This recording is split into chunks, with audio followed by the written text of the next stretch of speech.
مصطفیٰ کریم صلی اللہ علیہ وسلم نے اعلان فرمایا، اے میرے صحابہ، جنگ واسطے نکلنا ہے۔ صحابہ کرام نے عید دیاں خوشیاں حضور کے قدماں تے قربان کر چھوڑیاں، اور حضور دی معیت کے اندر کیونکہ کفار جنگ احد کے اندر بہت زیادہ بدنام بھی ہوئے، بہت زیادہ انہوں نے نقصان بھی ہویا جنگ بدر کے اندر، کیونکہ انہوں نے 70 سردار مارا گیا اور 70 انہوں نے قیدی بنایا گیا، اور کافی مال غنیمت چھوڑ کے چلے گئے۔ پورے عرب کے اندر کفار کی بے عزتی اور بدنامی ہوئی۔ انہوں نے 2 سال مسلسل تیاری کی تھی۔ جنگ بدر کے اندر کفار 1000 کا لشکر لے کے آئے، لیکن جنگ احد کے اندر کفار 3000 کا لشکر لے کے آئے، اور تیاری بھی ڈبل کی تھی، اسلحہ بھی ڈبل اٹھایا، زرہ نیزے خود بھی دگنی مقدار کے اندر اٹھائے، اور اس مرتبہ انہوں نے مدینہ المنورہ تے چڑھائی کرن دی سوچی، کیونکہ احد دا جڑا میدان ہے نا، وہ مدینہ المنورہ کو 1.5-2 کلومیٹر دے فاصلے دیتے، ہن تے مدینہ المنورہ دے اندر آ گیا، پہلے مسجد نبی تو 1.5 کلومیٹر دے فاصلے تھے، اور حضور صلی اللہ علیہ وسلم نے جب صحابہ نے مشورہ فرمایا، اللہ اکبر، قربان جائیے، صحابہ نے یہ نہیں آکھی سونیا جو اسی عید دیاں خوشیاں پہ مناتے ہیں، بلکہ صحابہ نے عید چھوڑ دیتی، اپنے گھر دیاں خوشیاں قربان کر دیتیاں۔ حضور صلی اللہ علیہ وسلم 1000 کا لشکر لے کے باہر نکلے، 1000 بندے کا لشکر، لیکن اس لشکر کے اندر منافقہ کا سردار عبداللہ ابن ابی ابن سلول، یہ منافقین کا سردار رہا مدینہ المنورہ کے اندر۔ اس نے اپنا 360 بندہ انہوں نے اس نے میٹنگ کر کے بلایا، آکھن لگا اس پاسے کافر بڑی تعداد کے اندر نے، اج وقت اسی اگر پیچھے ہٹ جائیے کہ مسلمان مارے جانے نے۔ اس نے اپنی منافقانہ چال چلی اور 360 بندہ اس نے اپنا جدا کر چھوڑا۔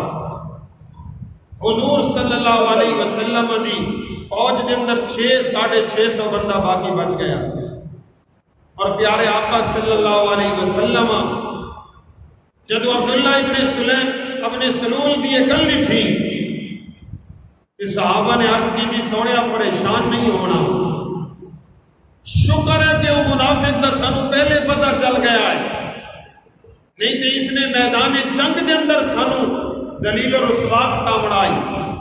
صحابہ نے عرض کی تھی، سونیا پریشان نہیں ہونا، جتنی دیر تک سارے جسموں کے اندر جان ہے، ساری رگاں کے اندر خون ہے، اور جتنی دیر تک سارے وجود کے اندر حرکت ہے، سونیا سی سب کچھ کٹوا دیواں گے، پہلے تے محمد کی حفاظت فرماؤں گے، سونیا دشمنی میں سوکھا تیرے تک نہیں پہنچے گا۔ صحابہ کرام اس جذبے اور جوش نہ نکلے، اور احد پہاڑ کے دامن کے اندر حضور صلی اللہ علیہ وسلم نے اپنے صحابہ کا پڑاؤ ڈلوایا۔ وہ 360 بندہ لے کے واپس چلا گیا، اور مدینے میں بیٹھ کے انتظار کرنے لگا کہ پتہ نہیں کدوں خبر آئے گی کہ مسلمان شہید کر دیتے گئے، مسلمانوں کا نبی بھی نعوذ باللہ شہید ہو گیا، اج دین اسلام دنیا تو سب ہستی تو مٹا دیتا گیا۔ لیکن کسی نے اس میں آ کے عبداللہ ابن ابی یاد رکھی صحابہ ساریاں قربانیاں دے سکتے ہیں، حضور دے بال نو بھی تکلیف نہیں آن دے سکتے۔ ہوش کر، یریدون لیطفئوا نور اللہ بافواہہم، اللہ نے اعلان فرما رکھا ہے اے کافرو تسی جتنیاں بھی پھونکا مارو نا، یہ چراغ اللہ روشن کیا کرتا ہے، تھوڑیاں پھونکا نال نہیں بجایا جائے گا۔ اللہ فرمائندا میں خود اپنے چراغ دی حفاظت فرماواں گا، اور وہ چراغ کیڑا ہے؟ وسراجا منیرا، اللہ نے روشن چراغ محمد عربی نو بڑا چھوڑیا۔ اللہ فرمایا میرا یار روشن چراغ ہے، یہ سونا چراغ ہے، میں اس کی حفاظت بھی فرمائندا ہوں۔ احد پہاڑ دے دامن دے اندر یہ جنگ لڑی گئی، احد پہاڑ، حضور صلی اللہ علیہ وسلم نے فرمایا یحبنا و یحبہ، یہ احد پہاڑ حضور نے فرمایا احد پہاڑ میرے نال محبت کرتا ہے اور میں محمد عربی اس پہاڑ نال محبت کرتا ہوں، اور کل قیامت کے دن اس احد پہاڑ نو اتوں اٹھا کے جنت کے دروازے دے اوتے رکھ دیتا جائے گا۔ کیوں؟ حالانکہ جاؤ نا اللہ تھانوں زیارت کرواوے اس احد پہاڑ کی، وہ خشک قسم کا پہاڑ ہے، سرسبز نہیں، بالکل خشک قسم کا پہاڑ ہے، اور ادھر کوئی سبزی کوئی نہیں، کوئی درخت بھی کوئی نہیں، بالکل کیا ہے پتھر ہی پتھر نہیں، اور کیا ہے خشک قسم کا پہاڑ ہے۔ لیکن دیکھو نا جتنے وہ اتنے سرسبز پہاڑ نے دنیا دے، برفیلے پہاڑ نے، اتنے سونے سونے پہاڑ نے، اللہ نے کسے نال اتنا پیار نہیں کیتا جتنا پیار اللہ نے احد پہاڑ نال کیتا ہے۔ عرض کیتی مالک سونے سونے سرسبز و شاداب پہاڑ نے، انہاں نال تو پیار نہیں کرتا، احد پہاڑ نال کیوں پیار کرتا ہے؟ گویا اللہ نے فلان فرمایا جرا محمد نال پیار کرتا ہے میں اللہ اس نال محبت کرتا ہوں۔ فرمایا جرا میرے یار نال پیار کرتا ہے میں اس دے نال پیار کرتا ہوں، اور یہ احد پہاڑ حضور صلی اللہ علیہ وسلم نال پیار کرتا ہے۔ میرے مصطفیٰ دین صلی اللہ علیہ وسلم نے احد پہاڑ دے دامن دے اندر اسے جنگ دے اندر حضرت امیر حمزہ رضی اللہ تعالیٰ عنہ بھی شہید، حضور صلی اللہ علیہ وسلم نے 50 تیر اندازہ نو ایک ٹیلے دوتے کھلایا، مشہور و معروف گل ہے، اور حضور صلی اللہ علیہ وسلم نے انہوں نے فرمایا کہ جی سانو اگر چیل بھی نوچ کے گن ونجن، سانو کبھی بھی اٹھا کے لے جان، تسی نے پھر بھی کیا ہے اپنی جگہ نہیں چھوڑی۔ المختصر حضور صلی اللہ علیہ وسلم نے جنگ فرمائی، اللہ نے فتح نصیب کی تھی، فتح مسلمانوں نے فتح نصیب ہوئی۔ تیر اندازہ نے یہ سمجھا ہے کہ جنگ ختم ہو گئی۔ آج لوگ اس گلوں کے تھوڑا دیا عقیدے کی گل سمجھا کے اپنی گل اگے لے جاؤ۔ صحابہ کرام نے اپنی جگہ کیوں چھوڑی؟ جب جنگ ختم ہوئی دوسرے صحابہ کرام نے مال غنیمت سمیٹنا شروع کیتا، انہاں 50 تیر اندازہ نے بھی اپنی جگہ چھوڑ دیتی۔ کافرہ نے پھر پیچھے حملہ کیتا، جس کی وجہ پر مسلمانوں کو کافی نقصان ہویا اور فتح شکست کے اندر بدل گئی۔ اعتراض یہ ہوتا ہے مہینہ 50 تیر اندازہ نے اپنی جگہ کیوں چھوڑی؟ کچھ دن پہلے سارے ملک کے وزیر اعظم یہ گل کی تھی کہ جی اور مال لٹے دے پہ آتے، یہ بھی لٹن دے چکران کے اندر اپنی جگہ چھوڑ کے تلے آ گئے۔ اللہ دی عزت دی قسم ہے تسی سارے صحابہ کرام دی زندگی پڑھو، ایک کوشا پڑھو ہر صحابی دا۔ صحابہ کرام نے کبھی بھی مال کو کے نہیں رکھا، جدو بھی رکھا ہے محمد عربی کے پیار کو آگے رکھا۔ ارے اگر صحابہ نو مال چاہیدہ ہو گیا تو عبداللہ ابن ابی مال دے اونٹ لاد کے دین واسطے تیار آئی کہ تسی حضور نال جنگ دے نہ جاؤ، سارا مال بھی میں دے آنگا، خرچہ بھی میں دے آنگا۔ ارے او مال ہے جس کو صحابہ ٹھوکر مار کے حضور نال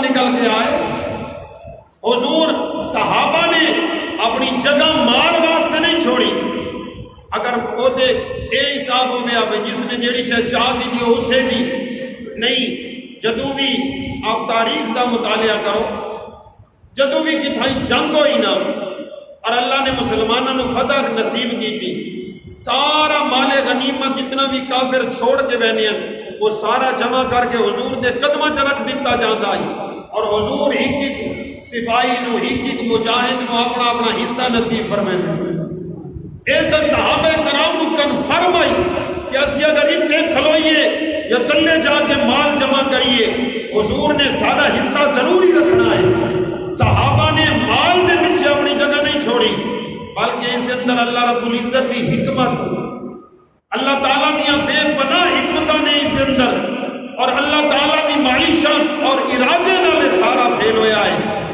اور صحابہ کرام اگر اتنا پتہ ہوتا کہ ساری تھوڑی جی غلطی نال حضور صلی اللہ علیہ وسلم نے اتنی تکلیف آنی ہے، اللہ دی عزت دی قسم ہے صحابہ اپنے جسموں دے ٹکڑے قرار دیں دے کبھی بھی اپنی جگہ نہ چھوڑو، کیونکہ اللہ تعالیٰ حکیم ذات ہے، اس کے ہر فعل دے اندر حکمت ہے. اس وجہ کو صحابہ کرام نے وہ جی جگہ چھوڑی، اور اس وجہ کو انہوں نے سمجھا جنگ ختم ہو گئی. کافر میدان جنگ چھوڑ کے واپس دوڑ گئے، اپنی جانہ بچا گئے، مال چھوڑ گئے، صحابہ بے فکر ہو گئے، اور اس وجہ کو لو تلے ہو کے آئے. اور یہ میدان احد کے اندر حضور صلی اللہ علیہ وسلم نے سگے چچا حضرت امیر حمزہ رضی اللہ تعالیٰ عنہ بھی شہید ہوئے. کون حضرت امیر حمزہ رضی اللہ تعالیٰ عنہ؟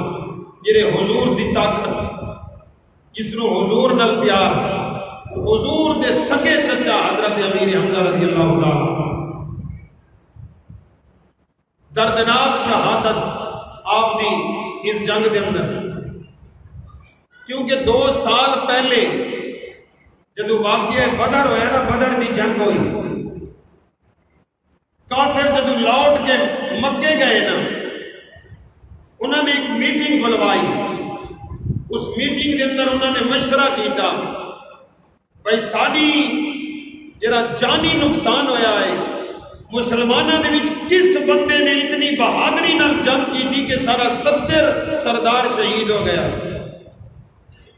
انہوں نے فوج کا جڑا جاسوس آئی نا، وہ آخر لگا سرداروں گل یہ ہے جدو تسی میدان بدر جنگ پہ کرتے آئے، میں اپنی جگہ تے بیٹھ کے ویکھدا بیٹھا ہوں، ایک بندہ آئی جن کے سر تے پگڑی آئی، اور اس نے اپنی پگڑی کے اندر شتر مرد دا ایک سرخ رنگ دا پر اپنی پگڑی کے اندر کھڑا رکھا ہے. اور اللہ دی عزت کی قسم میں نے دیکھا ہے اس بندے دی تلوار دی کاٹ اتنی تیز آئی، انج لگتا ہے کہ ہاتھ دے اندر اللہ دی فرشتوں دی امداد جاری ہو چکی ہے. اور جس جانب اس بندے نے منہ کیتا ہے اس جانب اس نے لاشاں دے ڈھیر لگا دیتے.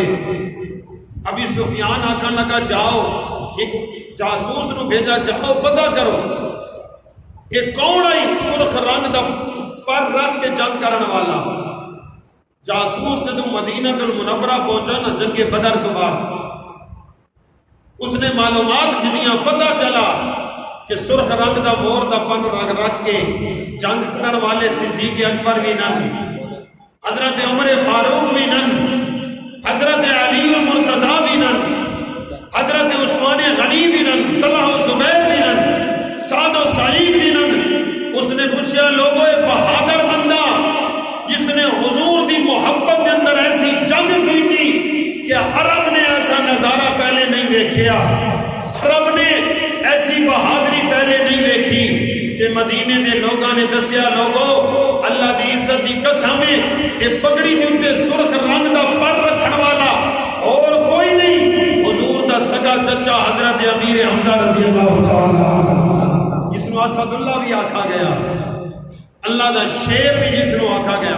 جنگ بدر دے اندر آپ نے کافراں دا کافی نقصان کیتا. ابھی سفیان کی بیوی ہندا، اس نے جدو سنیا نا، اس نے اپنے غلام کی ڈپٹی لگائی جس کا نام ہے وحشی. آکھن لگی وحشی تیرا اور کوئی کام نہیں، تو اپنی خوراک بھی کھا، میرے کو تنخواہ بھی لے، لیکن تو تیاری کر، میں نے تیرے کو ایک بہت بڑا کام گننا ہے۔ واشی نے پوچھا کیڑا؟ اس نے آخیا جب جنگ آئے گی نا پھر تینوں میں استعمال کرنا ہے۔ اس واشی نے تیاری کی تھی۔ ابھی سفیان کی بیوی ہندا اس جنگ 2 سال بعد جب جنگ احد آئی نا بدر تو بعد، وہ ہندا اس جنگ کے اندر آ پائی۔ ابھی سفیان کی بیوی اپنے غلام نو بھی لے کے آئی۔ جدو مسلمانوں کا لشکر سامنے آیا نا تے ہندا نے انگلی کا اشارہ کیتا، وہ سامنے ویکھ تینوں کون نظر بھی آندا ہے؟ اس نے ویکھیا حضرت امیر حمزہ رضی اللہ تعالیٰ عنہ پر تشریف فرما نے۔ آکھن لگی کسے بھی رنگ دے اندر مینوں اس بندے دی شہادت چاہیے، اس بندے دی گردن چاہیے۔ اس نے آخیا میں کتنے سالہ کو تیاری دیا کرتا ہاں، میں سامنے جا کے امیر حمزہ کے لڑ کے آنا وا، گردن اتار کے لے آنا وا۔ وہ ہندا آخر لگی بے وقوف نہ بن، پاگل نہ بن، تو کیا 2 سال کیا اگر 2000 سال بھی تیاری کر لے اور تیری نسلیں بھی تیاری کر لیں، اللہ دی عزت دی قسم ہے اللہ نے اس کو اپنا شیر آکھیا ہے، تیری نسلیں مٹ جان گیاں، امیر حمزہ کبھی تیرے کو شہید نہیں ہو گیا۔ اگر امیر حمزہ نو شہید کرنا چاہتا ہے چھپ کے وار کر، کتھائیں چھپ جا کسے پتھر دی اوٹ دے اندر، کسے موڑ دے اندر، کسے وادی دے اندر، جدو بھی امیر حمزہ شہید ہوگے گا پیچھے چھپ کے وار کرے گا، چوری وار کرے گا، پھر حضرت امیر حمزہ شہید ہوگے گا۔ امام الانبیاء دے غلاموں حضرت امیر حمزہ رضی اللہ تعالیٰ جس سے جنگ کے اندر شریک ہوئے نا، پھر وہی تلوار دی کاٹ، پھر وہی نیزہ بازی، اور پھر وہی تلوار اور ڈھال دا اندازے حرب۔ واشی نے دیکھا کہ میرے بس دا روک نہیں حضرت امیر حمزہ رضی اللہ تعالیٰ عنہ دا مقابلہ کرنا۔ تیر اندازہ نے ٹیلے تو تھوڑا جی ایتھے موڑ آندا ہے، اس موڑ کے اندر ایک بہت بڑی چٹان پڑی ہے، اج بھی وہ چٹان موجود ہے۔ وہ واشی ایک بڑا دیا نیزہ، لمبا دیا نیزہ لے کے، کیونکہ اس نے پتا ہی میں نے اگر تلوار دا وار کیتا اور خطا گیا میرے پھر بھی ٹکڑے ہو جانے نے، اور اگر میں نے تیر چلایا خطا گیا میرے پھر بھی ٹکڑے ہو جانے نے۔ اس نے بہت لمبا دیا نیزہ اٹھایا کہ دور کو چلاواں گا، لگ گیا تو ٹھیک ہے، نہیں تو دوڑ جاواں گا، جان بچا جاواں گا۔ حضرت امیر حمزہ رضی اللہ تعالیٰ عنہ دوران جنگ وہ جستجو کے اندر بیٹھا ہے، تلاش کے اندر بیٹھا ہے، تاک لگا کے بیٹھا ہے، اور مفسرین کرام فرمانے کتنے مرتبہ حضرت امیر حمزہ اس پتھر کے قریب کو گزرے، وہ کھڑا ہوتا ہے تاکہ وار کرا، لیکن حضرت امیر حمزہ دے روب اور جلال اور خوبصورت جسم اور ایمانی حیرت کی وجہ کو لوگ ہاتھ چھل ہو جاتے ہیں، ہتھاں دی طاقت ختم ہو جاتی ہے۔ کئی مرتبہ حضرت امیر حمزہ اٹھو آئے، واپس پلٹے، کبھی پیٹ کی تھی، کبھی منہ کیتا، کبھی پہلو بدلا، لیکن وار نہ کر سکا۔ آخر کار حضرت امیر حمزہ رضی اللہ تعالی عنہ لکھاں سلام من حضور دے اس با وفا چچے دتے اور کروڑا عظمتاں اور عزتاں پیش کریے حضور دے اس وفادار چچے دتے، جس نے پشت پھیری، پیٹ پھیری، اور اس نے غیرت دکھائی اور قوت لگا۔